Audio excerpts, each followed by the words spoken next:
নমস্কার, আমি ইন্দ্রাণী। কুট্টুস কিচেনে আপনাদের সকলকে স্বাগত। সন্ধ্যের সময় আমাদের চায়ের সঙ্গে টা খেতে প্রত্যেকেরই খুব ভালো লাগে, আর সেটা যদি হয় বাড়ির তৈরি।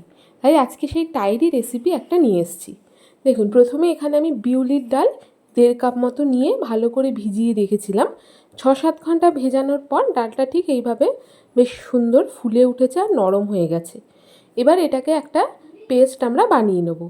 পেস্ট বানানোর সময় কিন্তু অতিরিক্ত জল আগে থেকেই দেওয়া যাবে না।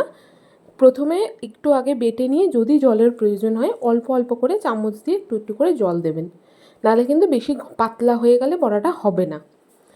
ডালটা আমি ভালো করে এবার ফেটিয়ে নিয়েছি। যে বিউলির ডালে যে কোনো জিনিস করার জন্য বিউলির ডালটাকে ভালোভাবে একটু ফেটিয়ে নিলে ভালো হয়। আমিও তাই করেছি, ফেটিয়ে নিয়েছি। এবার চলুন এটাকে একটু ঢেকে আমরা 5-10 মিনিটের জন্য রেখে দেবো।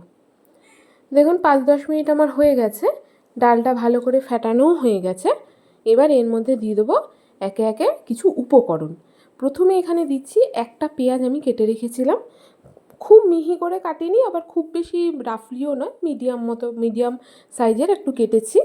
দিয়ে দিলাম ঝালের জন্য এখানে কাঁচা লঙ্কা কুচি, দিয়ে দিলাম একটুখানি গোটা জিরে, আর দিলাম এখানে স্বাদ অনুযায়ী লবণ, আর এখানে দেবো হলো একটু কারি পাতা আর একটুখানি আদাটা আমি একটু গ্রেট করে নিয়েছি, প্লেন আদা। এখানে আদা টাদা কিচ্ছু ইউজ করিনি, প্লেন আদা। এবার এগুলোকে আমি সব কিন্তু মেখে নিয়েছি। এইবারে এখানে দিয়ে দেবো স্বাদের অনুযায়ী একটু স্বাদের ব্যালেন্সটা আনার জন্য একটু মিষ্টি। এটাও মেখে নিয়েছি। নিয়ে ওদিকে কড়াই বসিয়ে দিয়েছি, দিয়ে আমি তেলও গরম সাদা তেল বসিয়ে দিয়েছিলাম, গরম হয়ে গেছে।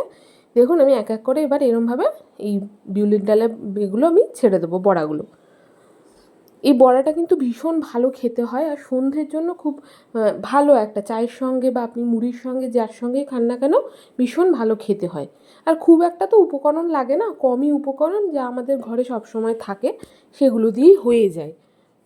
তাই বাইরের কোনো কিছু খাওয়ার থেকে ঘরে তৈরি করা ফ্রেশ জিনিস খাওয়াটা আমার মনে হয় ভালো। শরীরের ক্ষেত্রে বলুন, আমাদের পেটের ক্ষেত্রে বলুন, যাই বলুন, বাইরের জাঙ্ক ফুডের থেকে এই ফুডগুলো অন্তত বাড়িতে করে খেলে আমাদের শরীর মন সবই শান্তি। দেখুন আমি এক এক করে দিয়ে দিয়েছি। তেলটা না অতিরিক্ত গরম আমি করিনি, খুব একটু গরম হওয়ার সাথে আমি বড়াগুলো দিয়েছি। দিয়ে খুব মিডিয়াম আছে কিন্তু আমি বড়াগুলো ভেজেছি। একটা পিঠ হয়ে যাওয়ার পরে এটাকে আমি উল্টিয়ে দিচ্ছি।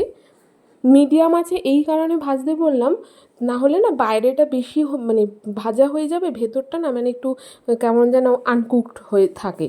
তাই জন্য একটু মিডিয়াম আছে ভাজলে একদম ভেতর অবধি ভাজাটা ঠিকঠাক হয়। দেখুন আমি এগুলো উল্টে দিয়েছি, এগুলো ভাজা হতে থাক। এখানে আমি একটা বাটিও নিয়ে নিয়েছিলাম, আমার ভাজা হয়ে গেছে।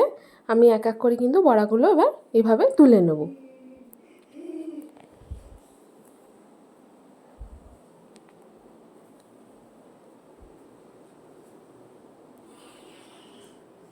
দেড় কাপ ডাল ভিজিয়ে এতগুলো যদি বড়া হয়, পকোড়া টাইপের হয়, ক্ষতি কী বলুন তো? বাড়িতেই তো এতগুলো বেশ একদম ফ্রেশ তেলে ভাজা, ফ্রেশভাবে বানানো, হাইজিন মেনটেন করে বানানো, তাহলে অবশ্যই ভালোই হবে এটা খেতে।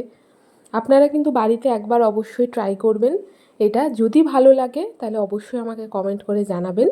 আমার কিন্তু বড়াগুলি সমস্তটাই রেডি হয়ে গেছে। আর এই যে ওপর থেকে আমি কাঁচা লঙ্কাটা না একটু তেলে ভেজে নিয়েছিলাম চিড়ে, এটা খেতে ভীষণ ভালো হয়। তাহলে আজ এটুকুই। আজ আসবো আরেকদিন অন্য আরেকটি রান্না নিয়ে। টাটা।